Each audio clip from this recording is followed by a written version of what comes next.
Olá, começamos agora mais um Frente a Frente. Hoje eu recebo aqui o arcebispo metropolitano de Maceió, Dom Antônio Muniz, ele que fala, entre outros assuntos, sobre a campanha da Fraternidade de 2019, deste ano, cujo tema é Fraternidade e Políticas Públicas, com o lema Serás libertado pelo direito e pela justiça. Bem, Dom Muniz, é um prazer novamente recebê-lo aqui no programa e inicio essa entrevista justamente por esse tema tão oportuno da campanha da fraternidade, não é? Em época de Lava Jato, em tempos de cobrança de direitos constitucionais que são violados, enfim, e também da bandeira anticorrupção. E como a CNBB chegou a esse entendimento, não é, na reunião, não é, dos bispos do Brasil para o lançamento de uma campanha da fraternidade tão antenada com a conjuntura política que vive o país. Bem-vindo. Muito obrigado, Gorete, e muito obrigado àqueles que abrem os seus aparelhos, abrem as suas formas de comunicação de mídia e que nos escutam, a mim como convidado e a você como entrevistadora. Então, quem tem o papel de protagonismo é praticamente você, como jornalista, que vai exatamente articular este tema. E, para mim, uma grande alegria e uma grande honra estar aqui e poder entrar nos lares, que eu peço licença a todos e todas, para que possa entrar na intimidade dos lares, na vida de cada um daqueles e daquelas que nos escutam. Pois bem, obrigada. Não é? Nós que fazemos a TV Assembleia, nos sentimos também honrados com a sua presença. Pois bem, diga-nos, e nesse contexto do qual falei, né, que vive o país, e das questões que são levantadas a cada semana sobre violação de direitos, sobre também a questão da bandeira anticorrupção, e vem aí a CNBB e diz, vamos discutir as políticas públicas. É um momento muito oportuno na nossa nação. Vivemos tempos sombrios. Lembrem-se que a campanha da fraternidade foi iniciada no Brasil num ano muito triste, que foi no ano do golpe militar de 64. Então aí os bispos tiveram a coragem, a CNBB, de começar a adicionar ao tema da Quaresma um tema pertinente à construção de uma sociedade justa, de uma sociedade igualitária e, naquele tempo, de uma sociedade democrática. Ela começa, vivemos dias sombrios no Brasil, onde você mesmo acabou de elencar, e até talvez esquecendo também com quase que tentativas para a perda do direito. Tratamos isso no desenvolvimento do tema da campanha da fraternidade. Existe um perigo de perda de direitos adquiridos dos trabalhadores da sociedade brasileira. Alguém quer meter a mão e alguém, de uma forma sorrateira, quer exatamente destruir aquilo que foi conquista dos nossos antepassados, dos nossos irmãos e das nossas irmãs, que por isto elas deram muito sangue, muito suor para que isso acontecesse. Então, podemos dizer que a campanha da fraternidade, ela vai ser um grito para que todas as políticas públicas, elas sejam realmente pertinentes à vida e ao processo de crescimento, de evolução do povo brasileiro. Como estimular a população, as pessoas de uma forma ativa a participar da política ou questionar se as políticas públicas, o serviço que é obrigação do Estado garantir às populações que não têm a condição Porque é universal, por exemplo, na saúde, o SUS é um sistema único de saúde universal que poderia ser utilizado por todos, que as pessoas não precisassem pagar um plano de saúde e ter essa prestação de serviço à altura dos tributos que ela paga ao Estado. Não é? Muito bem. Você já faz uma análise perfeita de tudo isso. O tema da campanha Fraternidade e Políticas Públicas, e algo muito precioso que está na mão dos brasileiros e brasileiras é o manual. O manual ele é muito rico nos detalhes que você agora acaba de elencar. E a campanha da fraternidade, que sempre tratou de temas assim muito específicos, por exemplo, fraternidade e o idoso, fraternidade e a educação, fraternidade e os povos indígenas, fraternidade e os negros. Então foram temas assim específicos e que tratavam também de políticas públicas pertinentes a essas áreas. Das demandas. Da sociedade brasileira no seu período específico da história, na sua caminhada. Então, nós queremos exatamente levantar a altura da nossa realidade, levantar essas bandeiras. Política pública significa como é que anda a educação no Brasil. Estamos regredindo no processo de educação. Como é que anda o trabalho? Estamos regredindo? A precarização, não é, do trabalho no país. Como é que anda, por exemplo, a política pública de demarcação das terras dos povos indígenas? Estamos regredindo. Como é que anda a inclusão cada vez mais da mulher negra, da mulher de proveniência ou de etnia indígena? O respeito às suas culturas e o específico de cada uma de sua nação. A nação brasileira está querendo nivelar todo mundo. A política que está chegando é uma política para destruir tudo aquilo que foi conquistado. Então, direitos conquistados. Direitos adquiridos, que eu já falei, e aquilo que foi conquistado por esses povos. Pela educação, por exemplo, os programas educacionais pertinentes realmente às exigências do povo brasileiro, principalmente daquelas classes mais excluídas. Então, uma política de exclusão continuamos vivendo no processo de educação, quando já tivemos tentativas para que tivéssemos mais uma política pública de inclusão social. Então, é tudo isto que entra no leque da nossa reflexão. É pertinente ao nosso momento histórico. Reflexão cujo objetivo é, digamos assim, despertar o senso crítico da população sobre o que acontece, sobre essas conquistas, sobre como reivindicar melhores condições nas áreas em que o senhor detalhou, Dom Muniz, também? Isso entra também, mas o mais é chamar a atenção, quase que num grande momento da gente dizer assim: acorda, Brasil, deixa de dormir tanto, dizer para o povo também: acorda, minha gente. Não vamos dormir nem cochilar, não. Vamos estar atentos, porque senão o trator da história vai pisar todo mundo. E a gente, quando passa o trator da história sem discriminação, vai pisar muita erva daninha, mas também vai pisar muitas flores e muitas esperanças. Então, é neste clima que a campanha da fraternidade existe, é articulada, e procuramos vivê-la. A CNBB já expôs a sua visão sobre o novo governo que foi instalado no Brasil, agora, nas últimas eleições, e que, até o momento, essas questões de retrocessos em direitos, até na política externa, a gente está observando atitudes que são colocadas pelo governo de uma forma irrelevante, mas que sabemos que vai atingir não só as relações exteriores de um país pacato, tranquilo como o nosso. Eu dou até um exemplo aqui, que é justamente a tentativa do presidente Bolsonaro transferir, não é, a Embaixada do Brasil em Israel, de Tel Aviv para Jerusalém.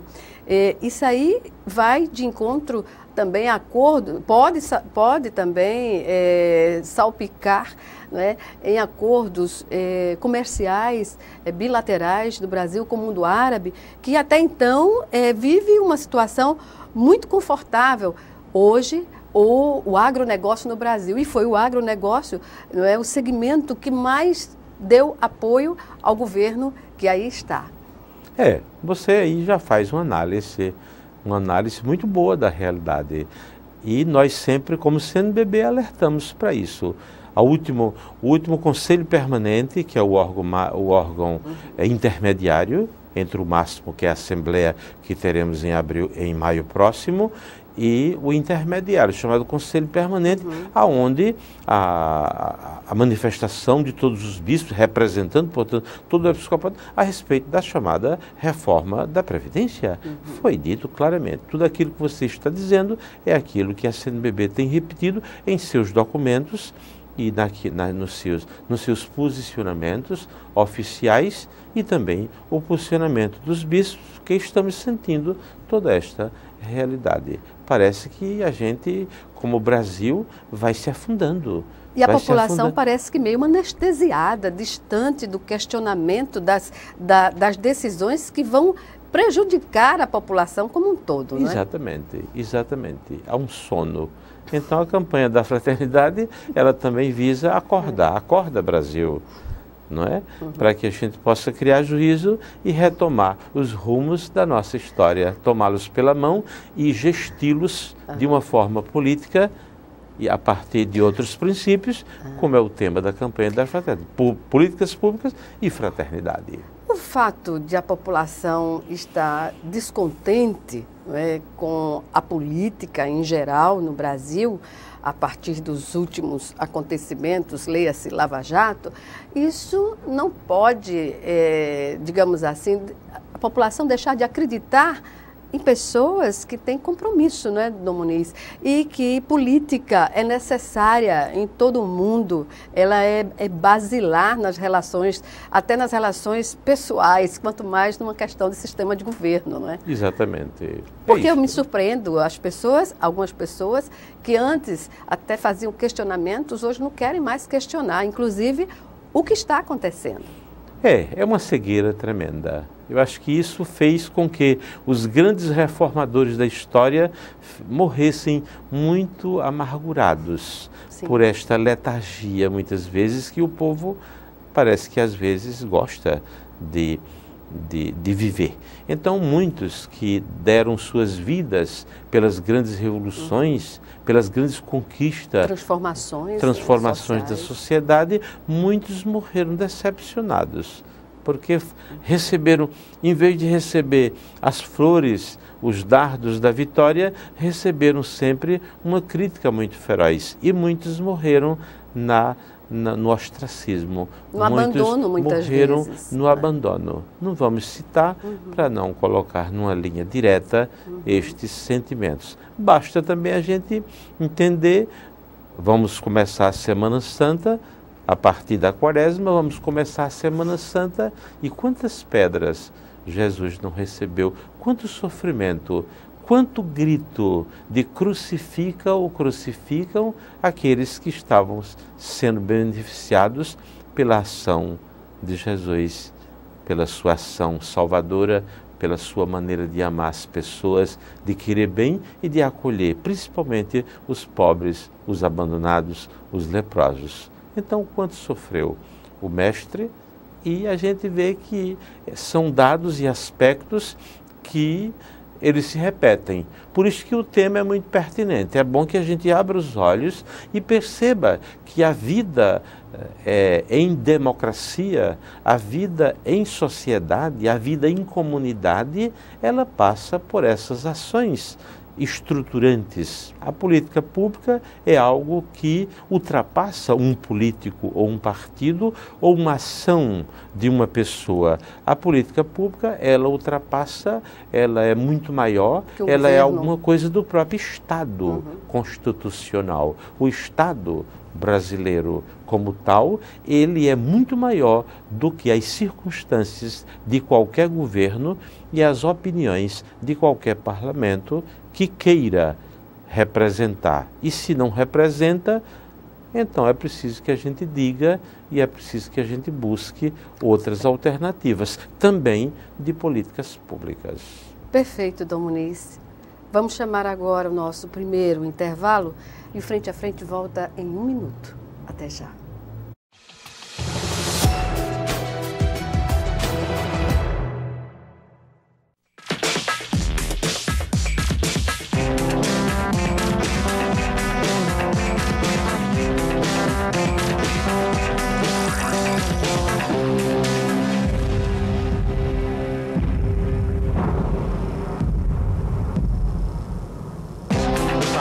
Faça esta palavra acontecer.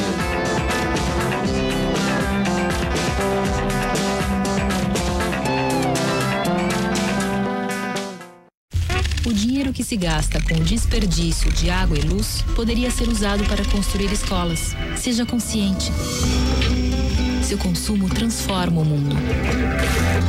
Instituto Acatu, pelo consumo consciente.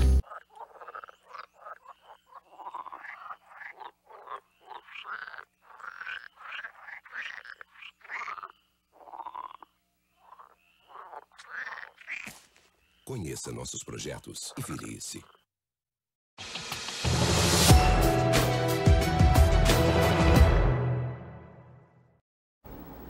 Estamos de volta com o Frente a Frente, que hoje recebe o arcebispo metropolitano de Maceió, Dom Antônio Muniz. E o nosso tema da entrevista, entre outros assuntos, é a campanha da fraternidade deste ano, que tem o tema Fraternidade e Políticas Públicas. Dom Muniz, sobre ainda essa concepção de chamar a atenção, de chamar os cristãos a refletir sobre o que é direito e o que o Estado oferece no sentido de uma política pública universal. A CNBB lançou um documentário junto com a campanha da fraternidade, para explicar à população, mostrar didaticamente, digamos assim, sobre como ela deve agir. Esse documentário está disponível de que forma?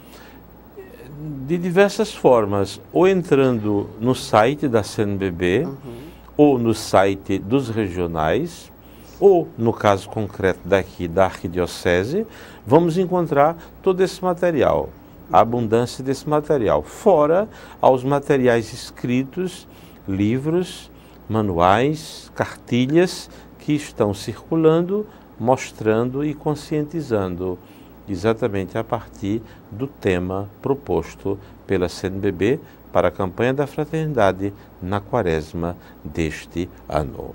E aí também eu queria ressaltar que dentre esses grandes aspectos, a Igreja no Regional Nordeste 2 colocou algumas figuras que seriam luminares de políticas públicas no Nordeste, que precisamos escutá-los. O primeiro é exatamente aquele que viveu no século XIX, durante todo o século XIX, viveu o chamado apóstolo do Nordeste, Padre Ibiapina.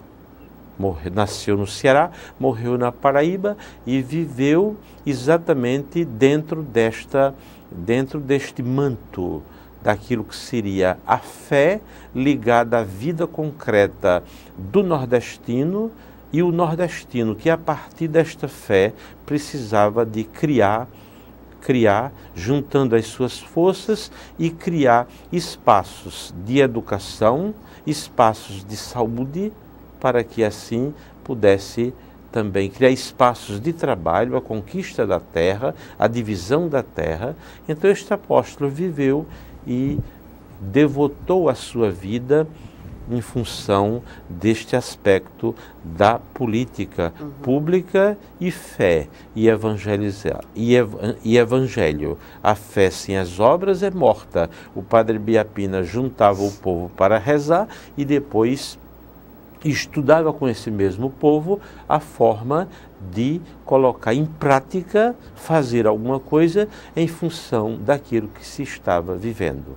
Por exemplo, ele enfrentou o problema do cólera no interior da Paraíba, criando açudes com o povo, para que assim se tivesse uma água limpa e todos pudessem ter o benefício da água limpa, não poluída, e assim não proliferar, não é, o morbo cólera.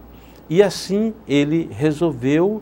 Ele juntava-se com o povo e ia criando aquilo que o governo não fazia, porque no seu tempo o governo estava pouco preocupado com aquilo que estava acontecendo no Nordeste. As crianças morriam, ficavam órfãs, as mulheres não estudavam, ele criou casas para que as mulheres pudessem também estudar e abriu roçados para que os homens pudessem trabalhar. E assim ele criou quase 20 casas de caridade por todo esse Nordeste e foi fazendo esta rede solidária, onde os católicos, ao escutar sua pregação, imediatamente eles colocavam-se em ação, desde o maior até o menor. Todos se envolviam nas obras coletivas, isso a gente chama hoje de política pública. E, por coincidência, ele tinha sido também político, ele tinha sido um dos deputados da Constituinte do Império, e aí também ele voltou do Rio de Janeiro decepcionado, porque o que ele viu foi exatamente grande corrupção lá no Rio de Janeiro, na sede do Império. Ele presenciou rombos enormes no erário público e ele não pôde ajudar a resolver, desistiu e veio para cá, para o Nordeste, para que assim ele pudesse fazer essas obras. E seguindo o seu exemplo, nós temos um Padre Cícero, nós temos um Antônio Conselheiro, nós temos um Dom Helder nos dias de hoje, mais contemporâneo, e nós temos todas essas grandes figuras. E aqui em Maceió, nós resolvemos colocar 2 outros lumes para nos orientar em termos de sensibilidade para a política pública. O Padre Pinho, aqui em Maceió, que criou o Juvenópolis, exatamente para que fosse uma força na educação. Aquilo que os jovens vulneráveis não conseguiriam nem na escola privada e nem na escola pública aqui em Maceió, ele conseguiu criar no Juvenópolis esse sistema. O Padre Pinho nasceu em São José da Laje, alagoano, e viveu aqui, pedindo ajuda. Todos os dias ele passava aqui no comércio, na Rua do Comércio, ele passava pedindo ajuda para essas obras do Juvenópolis. Dentre elas, tinha até uma fábrica de calçado, que os jovens exatamente fabricavam os calçados e que ele vendia tudo aquilo em prol daquela obra. Continua maior do que ele deixou. Nós fazemos questão de continuar toda aquela sua obra grandiosa em favor da inclusão da juventude, em favor da profissionalização da juventude. É isto que nós trabalhamos, continuamos trabalhando lá. Padre Pinho, essa figura de homem, juntou-se também, pediu a ajuda dos governantes de então, que foram sensíveis, prefeitos e governadores, pessoas, usineiros e pessoas que tinham este poder aquisitivo no Estado. Ele conseguiu também congregá-las para que elas pudessem ajudar nesta obra. E por último, que está ainda vivo e que a gente precisa reconhecer, é o arcebispo Dom Edivaldo Amaral, que podíamos classificá-lo de um grande apóstolo no setor de educação da juventude. Então, Dom Edivaldo também apresenta-se como essa figura que, no campo da educação, na exclusão de muitos no campo da educação, é aquele que pensa em criar alguma coisa que possa incluir esta juventude. Então nós temos, dentre aos nossos olhos, a gente tem essas figuras que podem ser muito inspiradoras para a política pública, tendo em vista a educação, tendo em vista a saúde, tendo em vista a segurança. Inovadoras, não é? Coisas inovadoras que foram feitas por pessoas corajosas que viram, naquele tempo, eles viram até melhor do que nós nos dias de hoje. Essa miopia, ela se estende também às questões de políticas públicas de Estado. E aí eu vou levantar aqui justamente no texto base da campanha da fraternidade, coloca-se que há uma necessidade de romper o preconceito comum de que política é coisa, não é coisa para todo mundo, e chama a conscientização de que é essencial para a transformação da sociedade. E aí a CNBB está comungando também com o pensamento do Papa Francisco, que disse: envolver-se na política é uma obrigação para cristãos. É uma obrigação, certo. Não é, Dom Muniz? É uma forma de caridade. Já repetiu o ministério dos papas, Bento XVI, agora o Papa Francisco. A política é um dos altos graus de se viver a caridade. Então, é importante que a gente reflita sobre isso e que os nossos políticos que hoje estão aí, que têm esta grande responsabilidade, porque as políticas públicas no sistema que nós temos de Estado, de município e também de nação, elas são assim muito utilizadas. Os políticos, os deputados utilizam aquilo que seria política pública para dividendos políticos eleitorais e eleitoreiros. Então, a política pública na mão de algumas pessoas torna-se quase que uma moeda de troca, uma troca pelo voto, aquela que faz com que esta política beneficie, só beneficia aos deles. A mais trivial ação política do nosso Estado, é tudo atrelado a isso. Cada deputado tem uma secretaria, cada deputado é quem manda em tudo isso. As pessoas que lá trabalham são as pessoas servidoras e que votam neste deputado. Então, cria-se esse ciclo que não chega nem à compreensão. Vamos ter uma audiência pública aqui na Assembleia e vamos passar um pouco essas ideias. Acho muito difícil porque a primeira coisa é que nem a presença dos deputados teremos. Ficamos falando sozinhos, porque a minha experiência é esta. As audiências públicas vêm, o tema é tão importante para a gente estudar, mas a gente termina falando sozinho porque não aparecem aqueles que deveriam aparecer e que foram votados pelo povo para que aparecessem para ajudar exatamente nestas situações. Dom Muniz, no trabalho da igreja, hoje, o que nós podemos classificar como uma contribuição contínua nesse sentido de fazer com que a população observe criticamente as políticas públicas? Como é feito o trabalho junto com a evangelização, junto com as tarefas da igreja no dia a dia?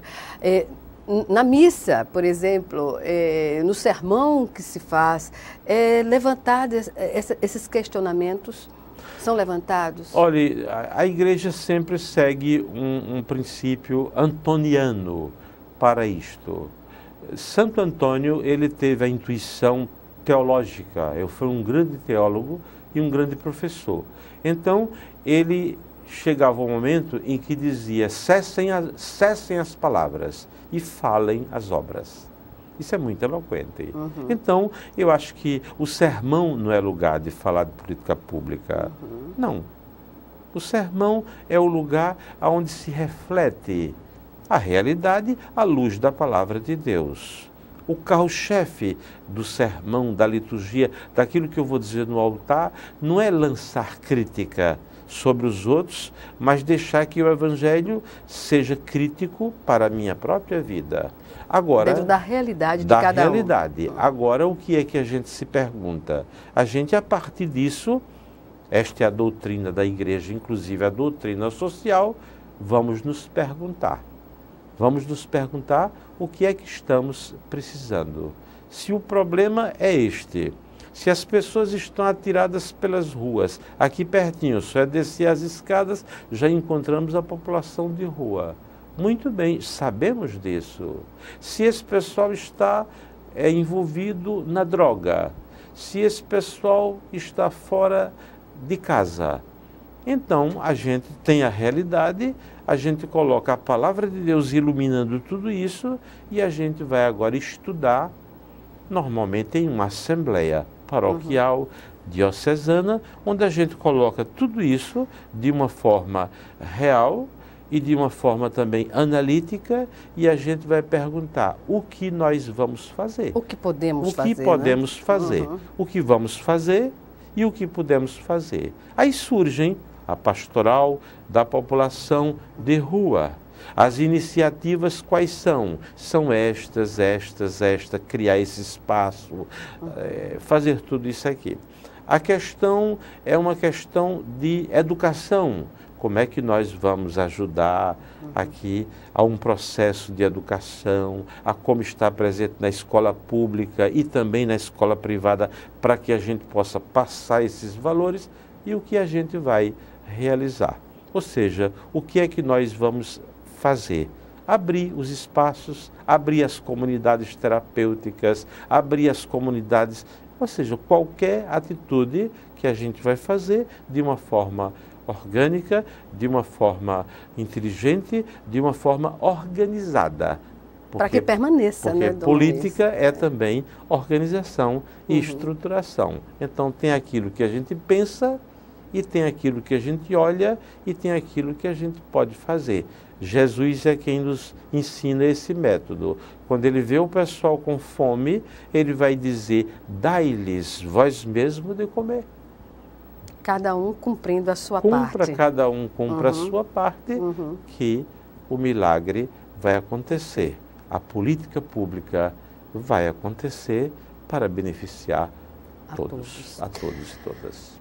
Bem, vamos chamar agora o nosso segundo e último intervalo. Já já estaremos de volta.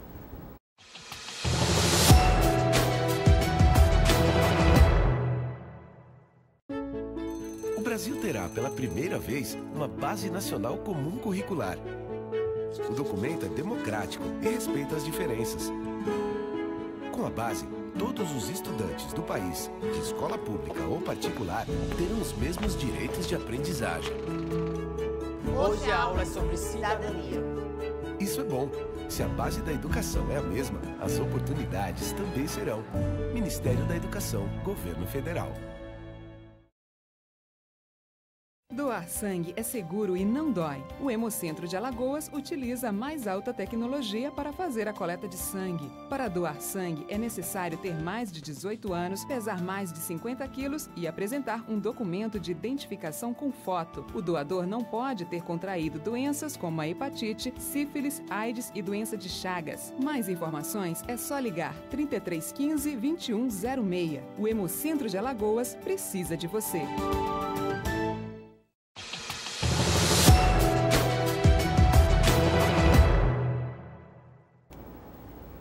Estamos de volta para o último bloco do Frente a Frente, que hoje recebe Dom Antônio Muniz, arcebispo metropolitano de Maceió, que nos falou durante essa entrevista sobre ações da igreja para justamente conscientizar e chamar a consciência crítica dos cristãos, da população em geral, sobre as políticas públicas, sobre o que o Estado brasileiro oferece dentro da perspectiva que tem que ter a população do que é papel do Estado, papel da sociedade. Dom Muniz, eu me surpreendi mudando um pouco de assunto sobre essas questões maiores da CNBB, mas o que eu vou falar não deixa de ser maior. Eu me surpreendi há cerca de 2 semanas, quando estive na Catedral à tarde, estava lá na Catedral e observei que havia restauradores na cúpula, né, da Catedral, e o quão belo está revelando esse trabalho. E Um trabalho feito assim discretamente, porque a igreja não tem feito alarde nenhum sobre isso. E quando começou esse restauro e qual é a capacidade da igreja para devolver a originalidade do seu templo maior? Olha, Gorete, o trabalho é grande. Ele começou quando nós começamos a pensar no centenário da arquidiocese. Pensávamos que seria um trabalho menor, mas foram feitas as prospecções e fomos descobrir que um trabalho é imenso. Ou seja, você colocar a lume, você restaurar todos os afrescos, tudo aquilo que foi as pinturas de 100 anos, de 90, de 80, de mais de 100 anos atrás, isso é um trabalho muito grande e um trabalho muito lento e muito caro.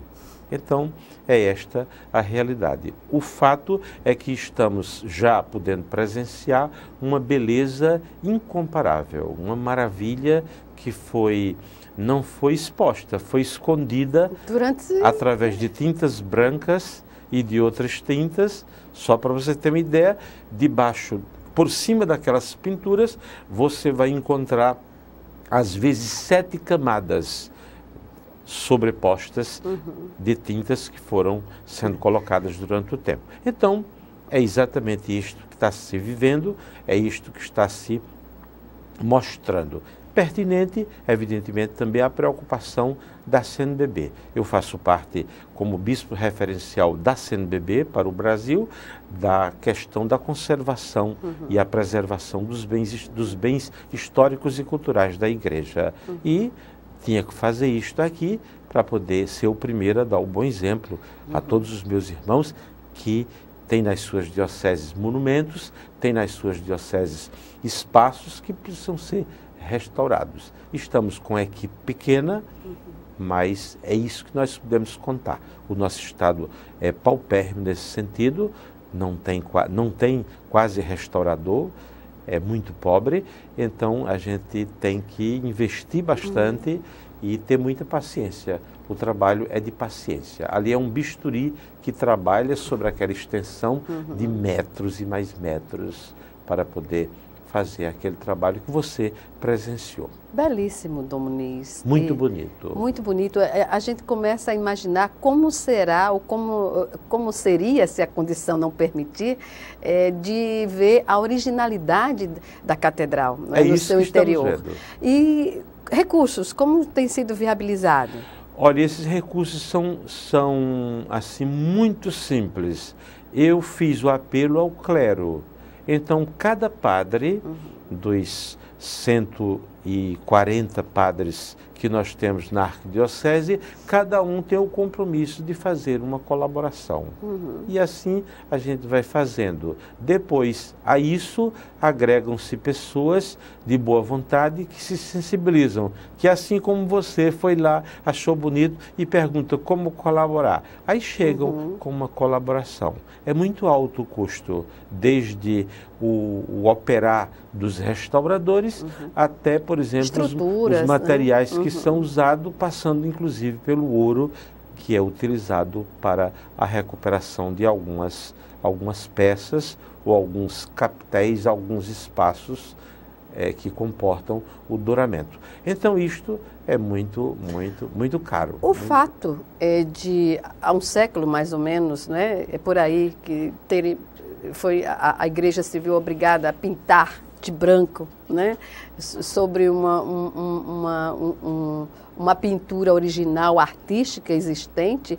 Isso mostra que em algum período a Igreja deixou de receber as contribuições voluntárias que já fizeram no passado ela apresentar verdadeiros monumentos, não é, artísticos. Então, como se comporta hoje, mesmo diante da crise econômica que vive o país, e não é de hoje, não é? Como se comporta esses possíveis doadores para a Igreja? Não, os doadores não existem mais. Nesta monta, não. Nesta monta não existe mais. Por exemplo, temos que ver que a mão do imperador, da Imperatriz Teresa Cristina, essas mãos estão também presentes na catedral. Então ali havia um padrinho muito forte, que era o próprio Império Brasileiro, que que cuidava disso. Depois da República, não. Depois da República, hoje em dia se fala tanto, né, da distinção do Estado e da Igreja, então a Igreja tem que... Os doadores, agora, por exemplo, o próprio Padre Celso da Catedral, ele está encaminhando uma carta pedindo às pessoas.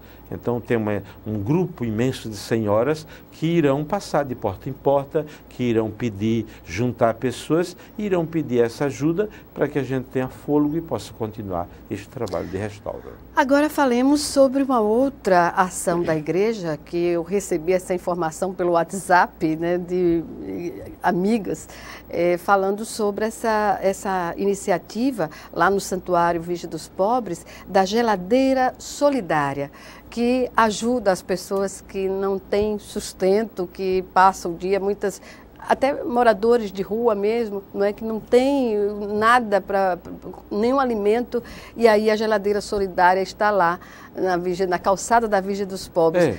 Como foi que chegou a essa iniciativa? Olha, a iniciativa é aquilo que a gente já tinha dito. Nós vamos convivendo com a problemática.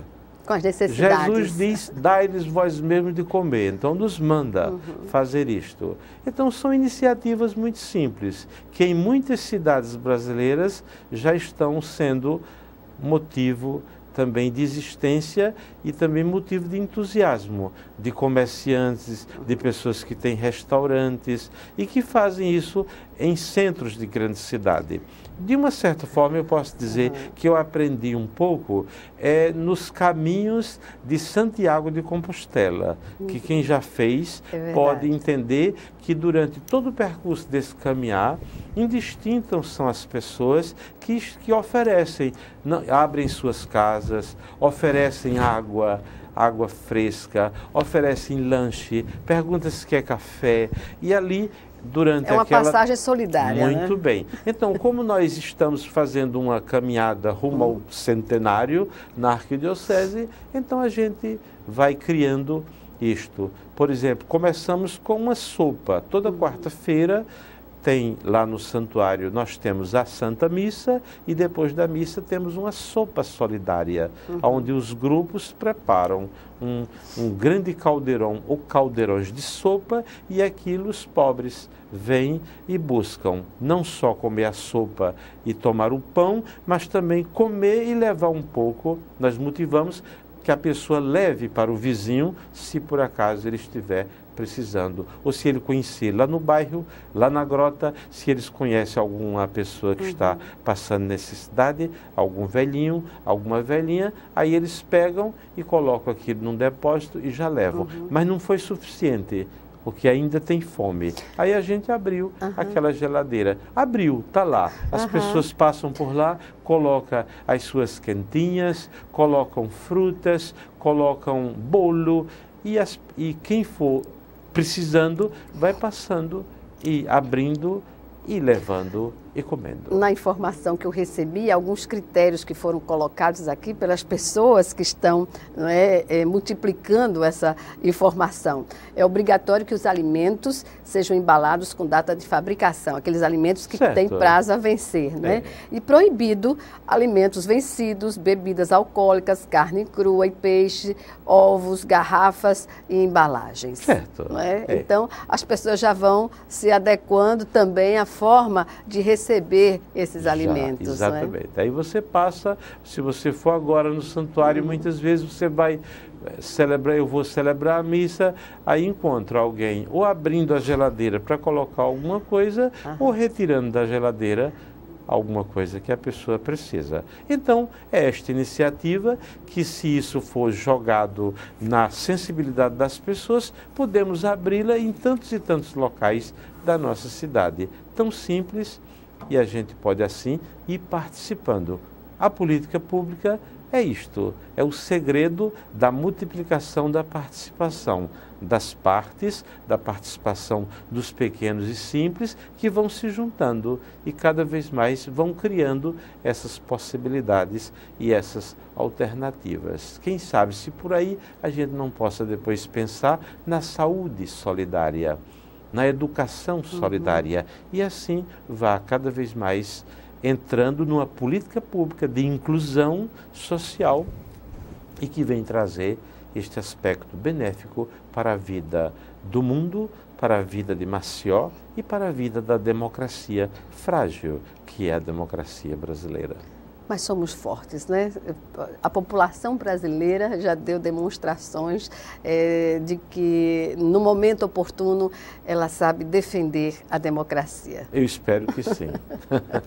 Dom Muniz, foi um prazer tê-lo aqui novamente. Eu agradeço mais uma vez. Algum comentário que o senhor queira fazer?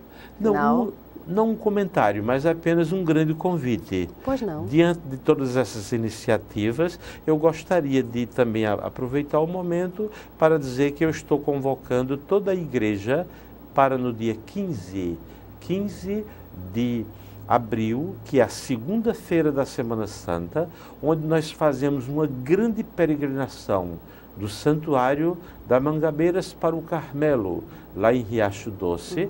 Nós esse ano não vamos fazer esta peregrinação, vamos fazer outra, que vai se chamar Venha Abraçar Conosco o Pinheiro, Mutange e Bebedouro. Aí vamos fazer um grande abraço a partir das 4 da manhã desta segunda-feira, a partir das 4 da manhã, começando por trás do Cepa e indo até Bebedouro, onde faremos uma grande confraternização. Mas um grande abraço ao Pinheiro, Mutange e Bebedouro, para que eles sintam o calor da nossa solidariedade. Vamos apenas dizer, estamos aqui. É isso. Obrigada mais uma vez e até uma próxima oportunidade. Muito obrigado e até a próxima oportunidade. Que Deus nos abençoe. Em nome do Pai, do Filho e do Espírito Santo. Amém, Amém. Dom Muniz. Amém. E obrigada a você também que nos assistiu e até o nosso próximo encontro aqui, frente a frente.